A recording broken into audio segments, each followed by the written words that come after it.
The following podcast may be disturbing to those who support hatred, terrorism, anti-Semitism, and discrimination. Viewer discretion is advised. Hi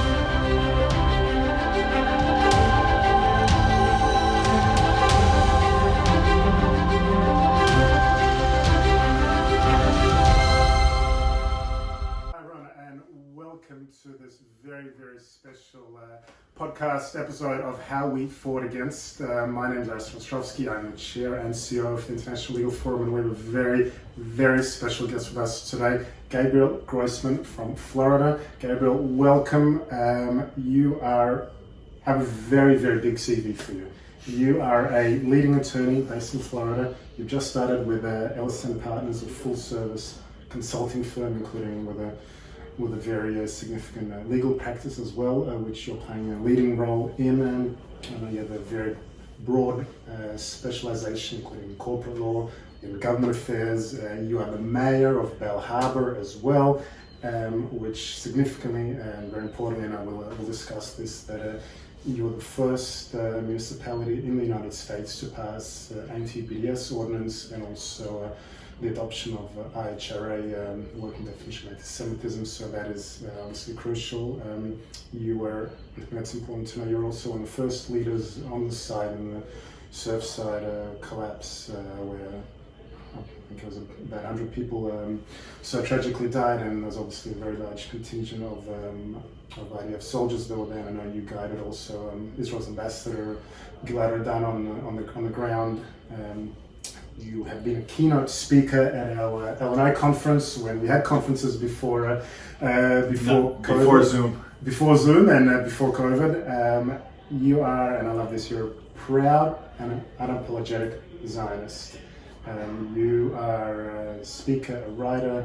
You've been on TV, on radio, speaking out against anti-Semitism, against attacks on Israel, speaking up in favor of a stronger US and Israel alliance, which is something obviously very important, and we'll touch on. You've spoken at the United Nations, which is incredible, and most important, you're also a father of 5 girls.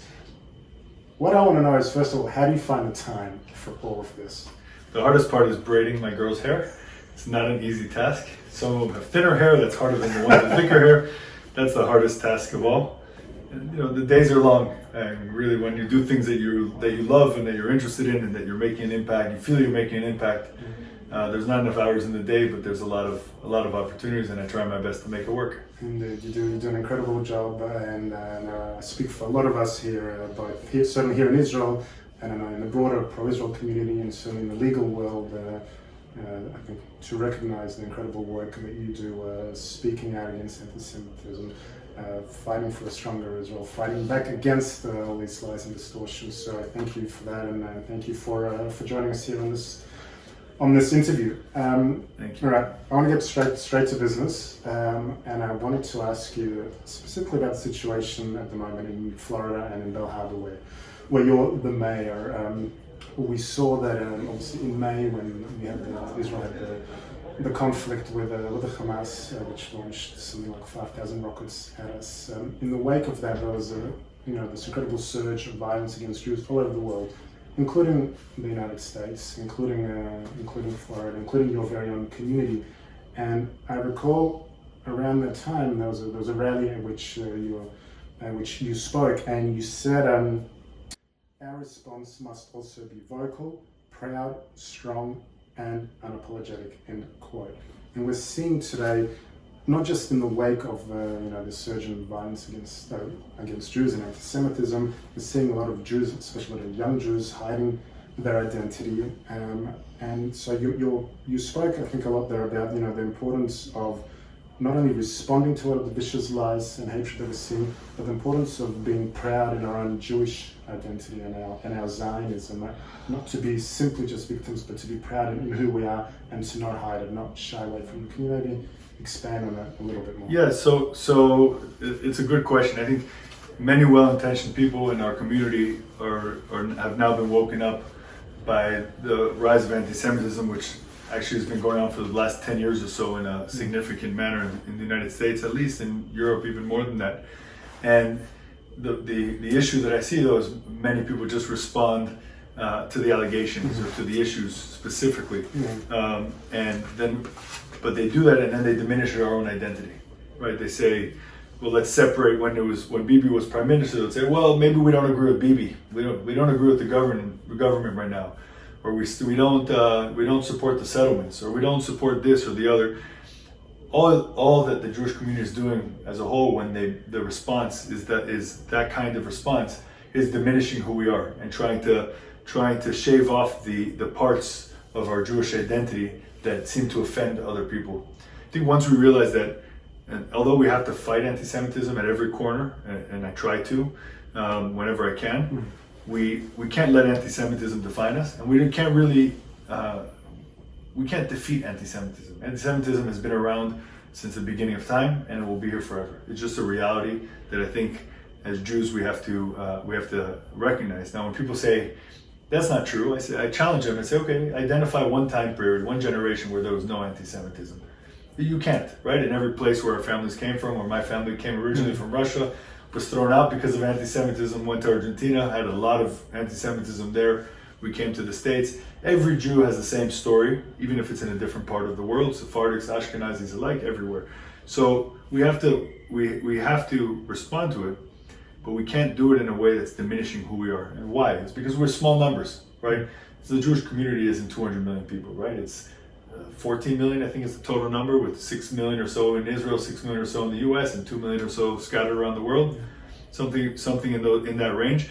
It's a small community, and the numbers, unfortunately, are diminishing outside of Israel because of intermarriage and other issues. We can't afford to hide who we are. And we also know historically, and you have to learn lessons from the past, that every time the Jews have hidden who they are, it's ended really bad, right? So the reason why the speech you're talking about I was so passionate about was because so many of the phone calls I was getting and emails and text messages from students, not even from students, from young adults, from professionals, really around the world, there was a theme to them. And the theme was, I'm hiding my Magen David, forget a kippah for sure. The people in New York were taking off their kippahs, which reminded me of a time when I was in Paris and I was in synagogue on a Friday night in an Orthodox synagogue, and the rabbi for Pikuach Nefesh said everyone should take off their kippah and walk home, put on a hat, right? And we're seeing that now in the United States. And that's sort of what I was pushing back against, because once you start hiding our identity, we lose everything. You can learn it from the Moranos, who were trying to hide their identity while things were happening, and then they were going to come back. We know the numbers. By numbers, they didn't come back. I'm not saying that was the wrong decision. We shouldn't ever have to deal with the situations that they were dealing with in Spain and Portugal. But we also can't be blind that we are dealing now in parts of the world, including the US, with elements of those things. I'm not saying we're at the level of an inquisition or anything worse, but we can't be blind to it. We can't be naive and think that it couldn't happen here, or that things can't get exponentially worse, because frankly, from one perspective, they are getting worse. The flip side, I just want to say, before you ask your next question, is the flip side is the Jewish community is getting stronger, and the response to these attacks and these incidents is sparking something in the Jewish community that's beyond just a response to anti-Semitism, but it's also a resurgence of Jewish identity and Jewish pride. And I think that's what I'm trying to latch onto and what I'm trying to focus on. In doing that, obviously, it's incredible what you're doing. It's this almost like parallel or twin fight. On the one hand, responding to these attacks, and on the other hand, encouraging certainly younger generation to take pride in who they are, in their own identity. But in respect to the element of responding to and being able to respond, certainly in real at the time, you're as mayor of Belhab, you're the first in the country to pass on a municipal level anti BDS legislation and the adoption of the International Holocaust Remembrance Alliance definition of anti-Semitism as well, which has now been adopted by some of the 30 plus countries, hundreds of civil society institutions around the world, and within the United States by an increasing number of governmental bodies as well. I wanted to ask you, so from your perspective, one, how did you go about implementing that, and did you face any pushback from the community when it came time to adopting it? So on the Anti BDS Ordinance, which was about 5 years ago already, we were the first municipality in the country to do it. There had been 2 states that had just passed similar. And I should ask also, what led you to take the initiative, to take this effort? So I'll tell you, so on the anti BDS stuff, there were 2 states that had passed it. I was aware of it. I followed it. I was following the BDS movement from its infancy, which really people debate when it officially started. But most people agree in around 2005, 2006. Really didn't get its legs until about 5 years ago when it started getting the United Church of Christ and some other unions to start boycotting and divesting from Israel. And what I've always been involved in the Jewish community. I've always been involved in activism one way or the other. I was in local politics just for local issues, just to help fix up our streets and really hyper local issues, which is what you should do if you're in municipal politics. But we have a UCC, United Church of Christ Church, in our town. So when I saw that happen, and I knew they were going to be coming to us for a development agreement for a massive redevelopment, so I literally just came up with the idea of making a municipal version of the law that had passed in South Carolina. I reached out to Alan Clemens in South Carolina and some of the folks that were behind it and putting it together. And I'm a lawyer, so I put it in the form of an ordinance. I didn't want to do a resolution. For those that don't know, a resolution is just a statement. It doesn't mean anything.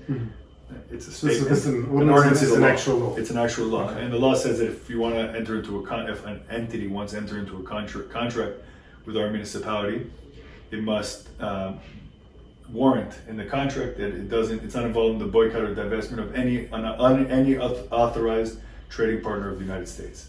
That was the tack that we had taken, as defined by So the it doesn't World Trade refer Organization. specifically to The Israel. ordinance itself doesn't. The package, the memo in front of it did. We weren't hiding what we were trying to do. The speech I gave, which is easy to find online, everything in presenting it was all about Israel.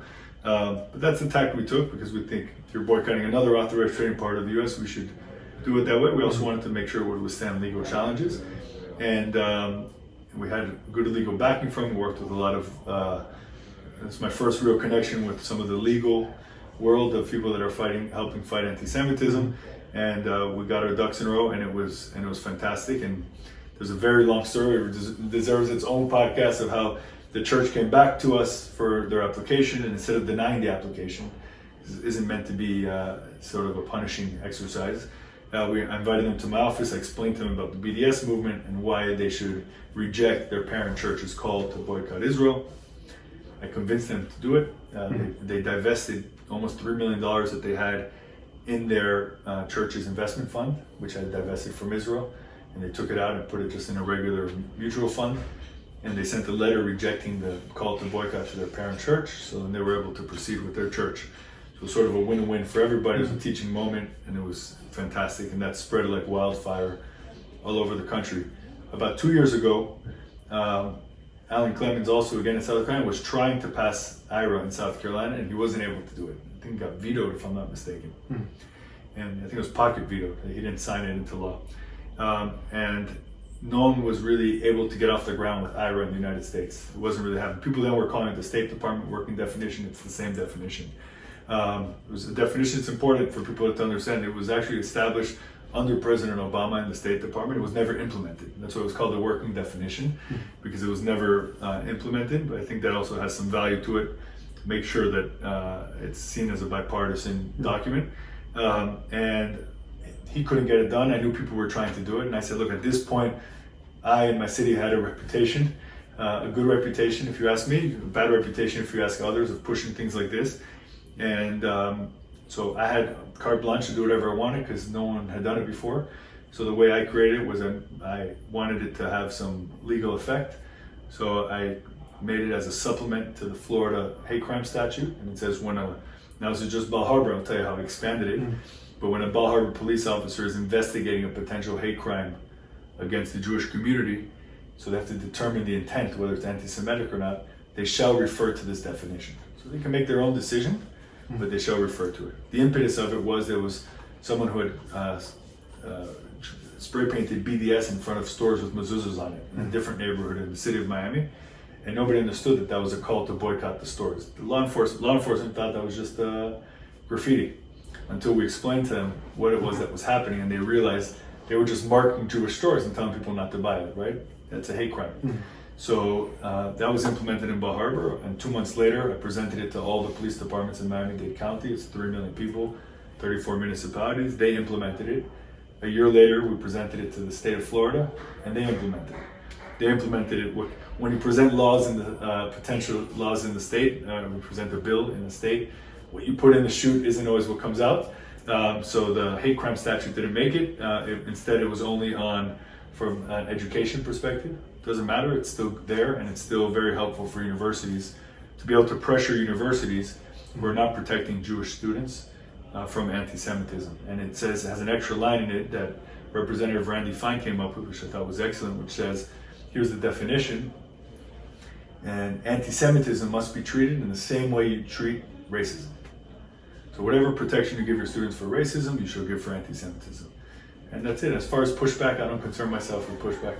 I do what I think is right, and I follow my gut and my heart, and let people decide if it's good or bad. It's interesting that there's obviously a lot of misinformation, a lot of criticism, a lot of unfounded criticism regarding IRA. But we also, I think, have to acknowledge, have to remember that IRA is its intention wasn't to be a legally binding tool necessarily, but to serve as a guide, which is something that you've done, I think, successfully with whether it's municipal officials, workers, police authorities, educational institutions, so for them to use as a guide to determine, to assess what is anti-Semitism or what isn't, and then how to sort of incorporate that within possibly existing hate or anti-discrimination. And also, the definition in and of itself says that this shall not stifle any free speech. It really protects. People think that it makes hate of Israel anti-Semitism. It's not. You can hate whoever you want. It's not that in and of itself isn't. What it does is, the important part is, it has all these examples of anti-Semitism, and it does have the section about Israel, where it talks about when it's delegitimization, demonization, or double standards as to Israel, that's anti-Semitism. And there are examples. It doesn't mean every time they're anti-Semitism, but that's something that you have to understand. So if a college student is getting attacked on campus while a student is screaming "Free Palestine," right? It's not a political attack. They're attacking that student because he's Jewish, right? And that's the purpose of this definition is so law enforcement and school administrators alike, or government bodies, can understand that concept, because times change, and that's what anti-Semitism looks like today.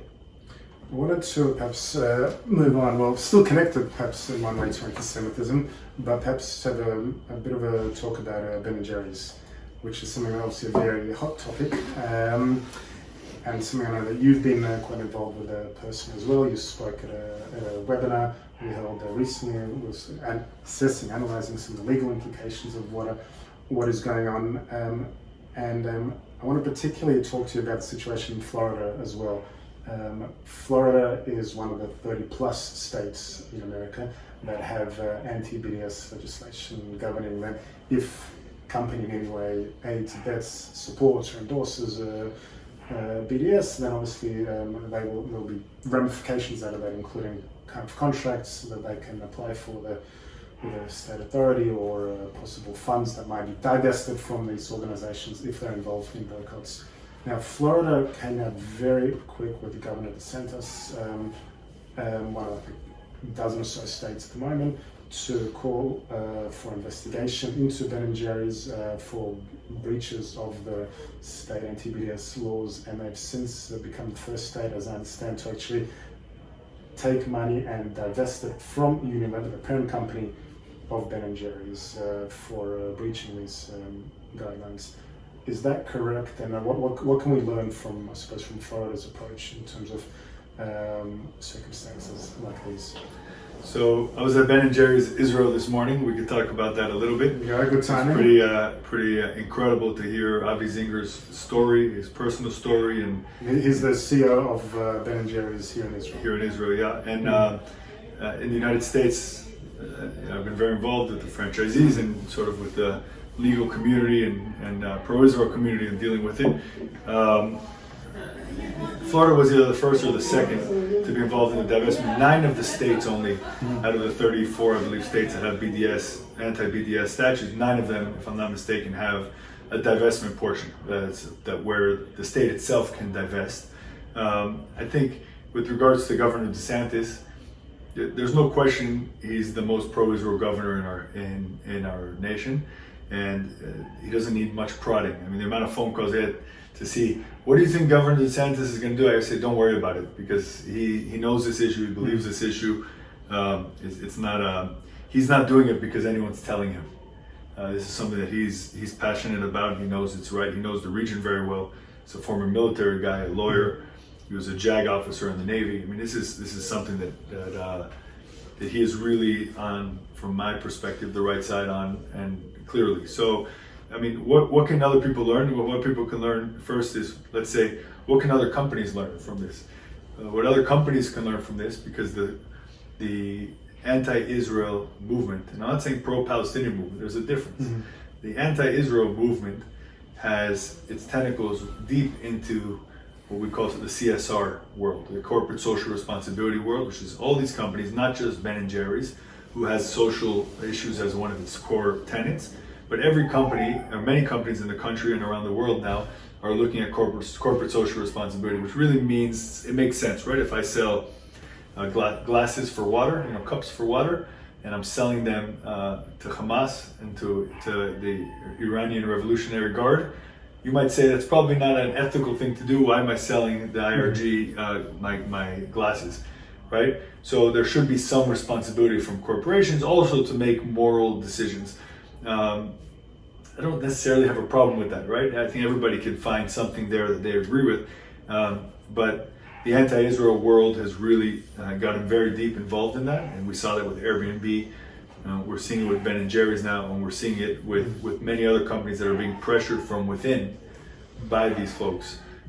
This is all, it's no conspiracy theory, it's all out there. You can look at it, you can read it, who's on their boards, who are on the corporate social responsibility advisory boards of these companies, and it's there in plain sight for anyone to see. I think it's important for companies that are considering making those moves to know that there is going to be a response. There is a price that comes with making such a poor decision. And not only is it a wrong decision, factually, legally, ethically, historically, from any aspect you want to look, but on top of all of that, there's going to be a financial impact in your company, because the states are going to divest from you, and the states have large funds.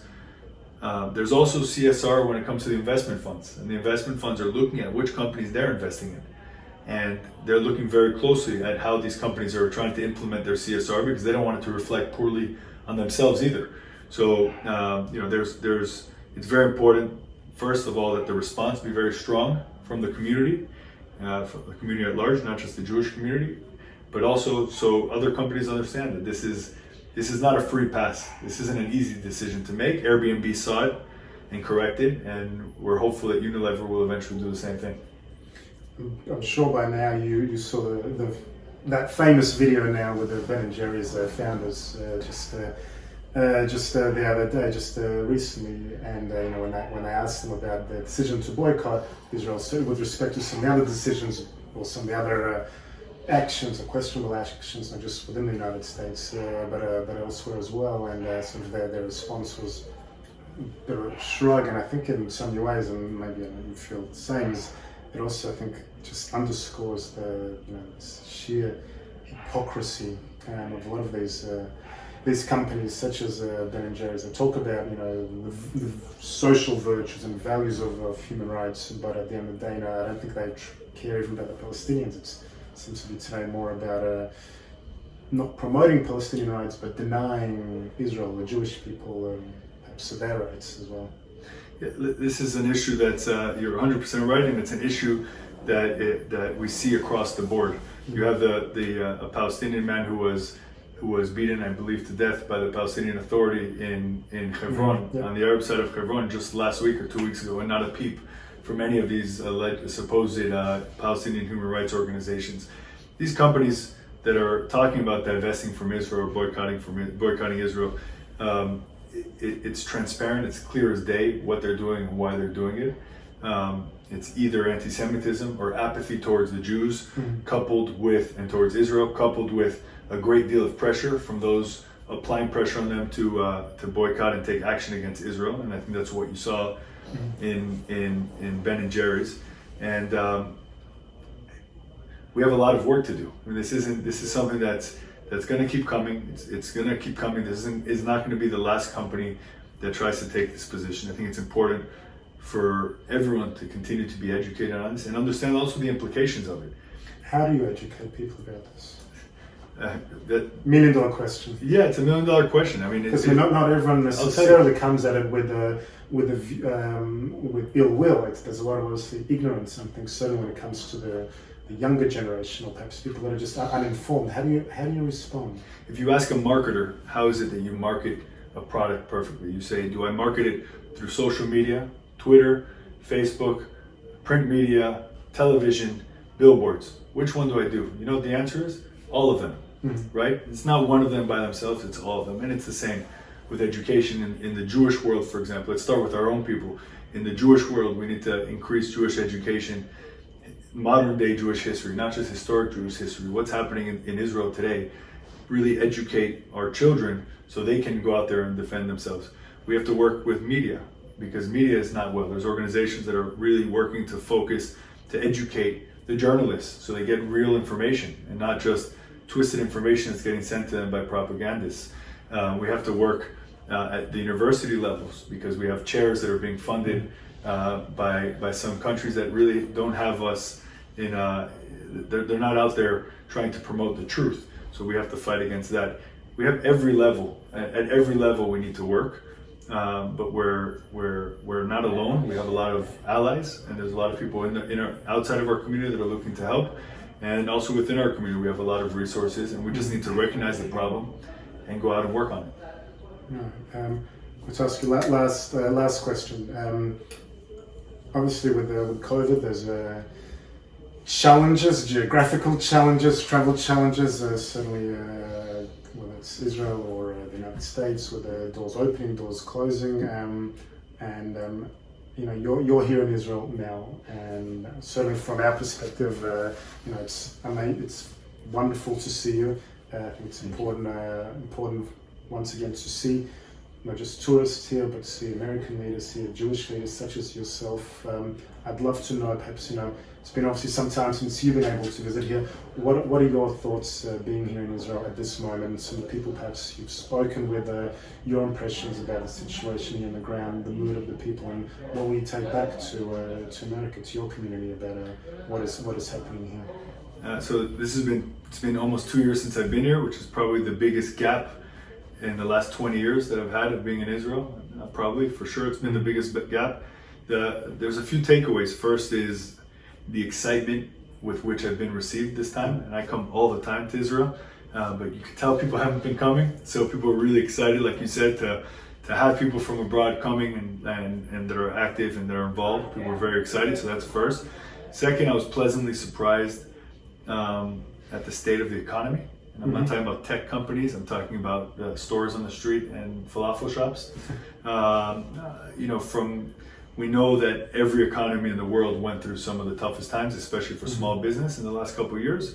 And as someone who's, like they say, I live in the West, but my heart is in the East. I was very worried about the shop owners, and I'm sure some of them went through really tough times, and some of them are still going through tough times. I'm not trying to minimize that, but the energy is there. The stores are open, the shops are open, people are excited.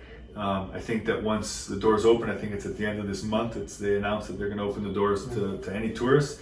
That business is really going to be booming here in Israel, and it's an exciting time. I met with a few of the mayors. They've spent the time upgrading their infrastructure. I also learned yesterday that no city stopped construction during COVID, so a lot of construction projects have really gone a long way, taking advantage of people. So it's always exciting to be in Israel. And I think absence made the heart grow fonder, and there's the best way to educate people about Israel, or to connect people, or to strengthen a Jewish identity, is to bring them to Israel. So, hopefully this next year will be a record-breaking year for tourism, and it'll help on all the things that both you and I work on so much. Indeed. Look, I know you said it's been 2 years since you were here last. I hope it is not another 2 years since your next visit here. You're always welcome here. You're always appreciated. This is certainly also your home. Gabriel, thank you so much for taking the time to speak with us. Thank you so much for everything you're doing. You know, you're the first to pass anti BDS laws. You're the first to pass or to adopt IRA legislation in your community, and you know, you're the first to speak up when something is happening that is noticed, that is seen, that is felt, that is appreciated. All your efforts we certainly appreciate it here, and within Israel, and certainly at the International Legal Forum, for everything you're doing. So thank you for being here.